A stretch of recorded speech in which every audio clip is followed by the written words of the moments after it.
বন্ধুরা, বোর্ড প্রশ্নটা করার আগে আমরা আরেকটা বিষয় শিখে নিই, সেটা হচ্ছে অর্থাৎ প্রশ্নের মধ্যে আরেকটু ডিফারেন্টভাবে দেওয়া থাকতে পারে। সেটা হচ্ছে অর্থাৎ অ্যাসেটসের অথবা লাইবিলিটিস অথবা ক্যাপিটালসের পরিমাণ কি করতে পারে, অনার্স ইকুইটির পরিমাণটা এখানে হয়তো ইনক্রিজ করতে তোমাকে বলা হতে পারে অথবা ডিক্রিজ করা বলা হতে পারে।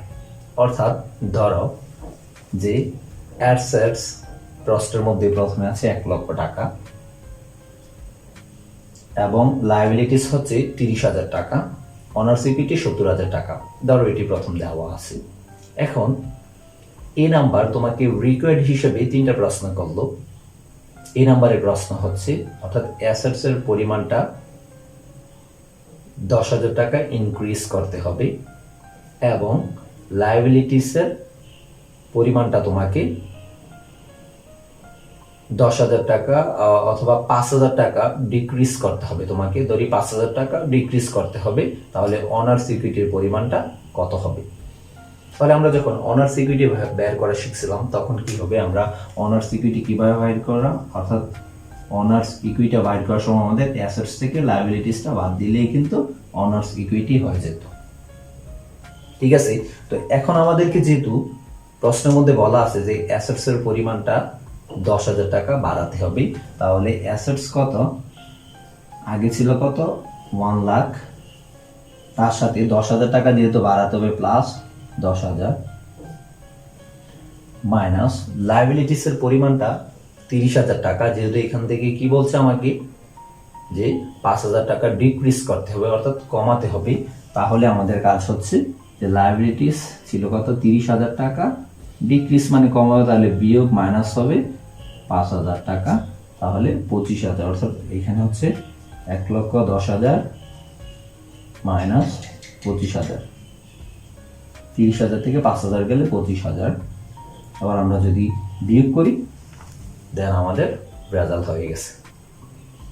কি পারবো না আমরা? বেশি কঠিন? তো এইভাবে করে প্রত্যেকটা যদি লায়াবিলিটিস আমাদেরকে বের করতে অনার্স ইকুইটি অ্যাসেটস এর পরিমাণটা ইনক্রিজ বা ডিক্রিজ করি, তাহলে আমরা কি পারবো? অবশ্যই পারবো।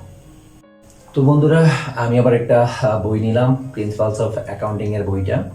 অর্থাৎ তুমি যে কোনো বই বা সাজেশন যে কোনো জায়গা থেকে তুমি কি করতে পারো, ম্যাথটা বাইর করতে পারো, যেটা 2017 সালে এনইউতে আসা। তো এই প্রশ্নটা হচ্ছে অর্থাৎ পার্ট বি এর চ্যাপ্টার 3 এর অ্যাকাউন্টিং ইকুয়েশনের চ্যাপ্টারের 3 এর পার্ট বি হিসেবে যে ম্যাথটা এসেছে 2017 সালে। তো আমি একটু পড়ি, যেটা হচ্ছে গিভেন দ্য অ্যাকাউন্টিং ইকুয়েশন, নিচে হিসাব সমীকরণটা দেওয়া হলো, and answer each of the following questions, নিচের যে প্রশ্নগুলো রয়েছে এগুলোর উত্তর লিখো। তাহলে এখানে যদি তুমি পড়ো তাহলে তুমি অর্থাৎ প্রশ্নটা বের করলেই পারবে। তো আমি একটু প্রথমে হচ্ছে এ নাম্বারে বলেছে দ্য টোটাল অ্যাসেটস অফ ফাইম কোম্পানি আর টাকা 5,10,000। অর্থাৎ ফাইম কোম্পানির অ্যাসেটস এর পরিমাণটা হচ্ছে 5,10,000 টাকা। তাহলে আমি জাস্ট লিখে রাখছি যে অ্যাসেটস এর পরিমাণটা হচ্ছে কত, 5,10,000 টাকা। and its liabilities এবং এটার দায় are equal to 1/3 of its total assets। এখানে একটু ভিন্নভাবে বলা আছে, অর্থাৎ লায়াবিলিটিসটার পরিমাণটা হলো আর ইকুয়াল টু 1/3 of, অর্থাৎ 3/1, 1/3, 3/1 of its total assets। অর্থাৎ যে সম্পত্তি আছে এই টোটাল সম্পত্তির 3/1 অংশ হচ্ছে লায়াবিলিটিস এর পরিমাণটা। আমি জাস্ট সমীকরণ আকারে এখানে বসিয়ে দেখাচ্ছি। অর্থাৎ কত, 5 লক্ষ, যেহেতু অ্যাসেটস এর 3/1 তাহলে 5,10,000 এর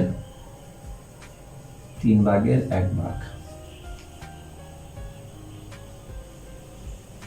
এই যে এটি। তো এইখানে কি নেই, তারপর প্রশ্নের মধ্যে বলতে what is the amount of Faim কোম্পানির অনার্স ইকুইটি, অর্থাৎ ফাইম কোম্পানির অনার্স ইকুইটিটা বের করো। তো এই যে এখানে আমি জাস্ট সমীকরণতে এখানে অনার্স ইকুইটিটা দেওয়া নেই, আমাদের কাজ হচ্ছে অনার্স ইকুইটিটা বের করা। তো এখন যদি আমরা অনার্স ইকুইটি আমরা বের করাটা শিখছিলাম কিভাবে, অর্থাৎ অনার্স ইকুইটি হচ্ছে অ্যাসেটস থেকে লায়াবিলিটিসটা বাদ দিলেই কি হয়ে যেত, অনার্স ইকুইটি। আমি জাস্ট এটা এখানে বসালাম, যেহেতু প্রশ্নটা আমি আর লিখি নাই।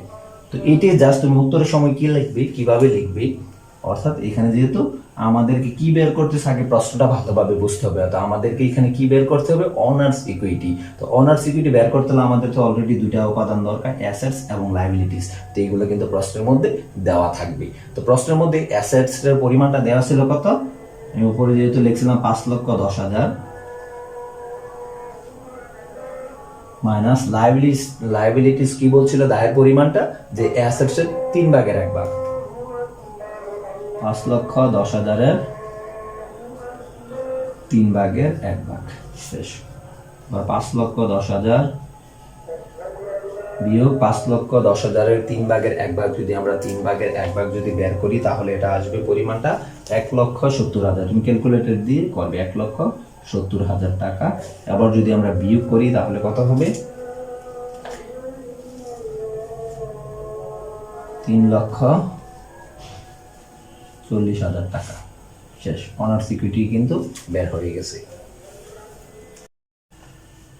এই নাম্বার আমাদের শেষ। এবার বি নাম্বার, আচ্ছা আমি বি নাম্বারটা লিখে দিই, এটার মধ্যে লিখছিলাম না এই, আচ্ছা যাই হোক। তো বি নাম্বার আমাদেরকে কি বের করতে হবে, বি এর মধ্যে আছে the liabilities of Faria company are টাকা 1,50,000 অর্থাৎ 1,50,000 টাকা।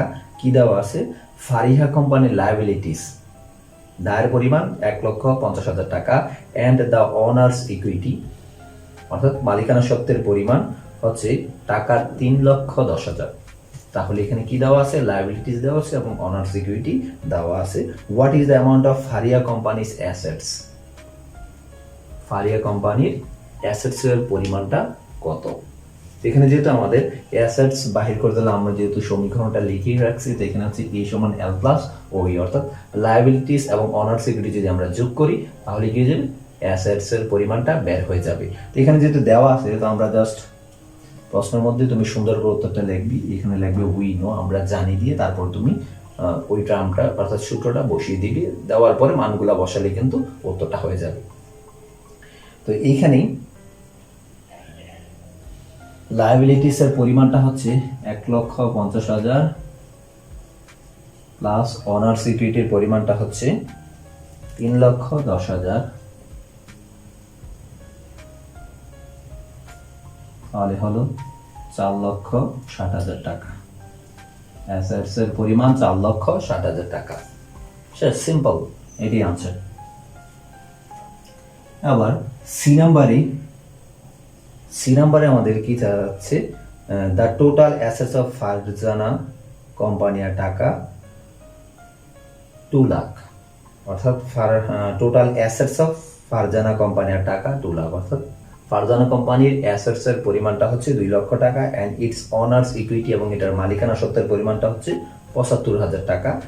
তাহলে লায়াবিলিটিসটা কত, সিম্পল। তো আমরা লায়াবিলিটিসটা যখন আমরা বাইর করি তো আমরা এখানে যদি লিখি উই নো, আমরা আগে চাইলে এই বেসিক ইকুয়েশনটা লিখে তারপরে আমরা ওটা লিখতে পারি সুন্দরভাবে লেখার জন্য। তো আমরা জাস্ট আমরা মূল টার্মটাই লিখে দিই, অর্থাৎ লায়াবিলিটিসটা আমরা কিভাবে বের করা শিখছিলাম, অ্যাসেটস থেকে অনার্স ইকুইটিটা বাদ দিলেই লায়াবিলিটিস বের হয়ে যাবে। অর্থাৎ এখানে অ্যাসেটস এর পরিমাণটা হচ্ছে 2 লক্ষ টাকা,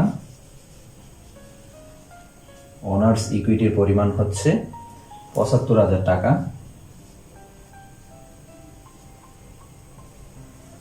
বিয়োগ করলে আমাদের উত্তর হয়ে গেছে অর্থাৎ 1,25,000 আনসার।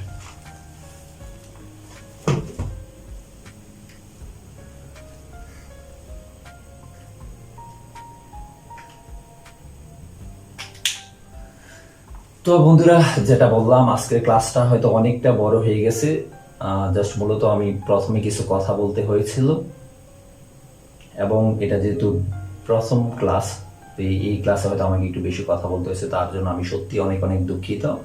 এবং পুরো ক্লাসটা যারা মনোযোগ সহকারে দেখেছো আশা করি কিছুটা হলে শিখতে পারতেছো।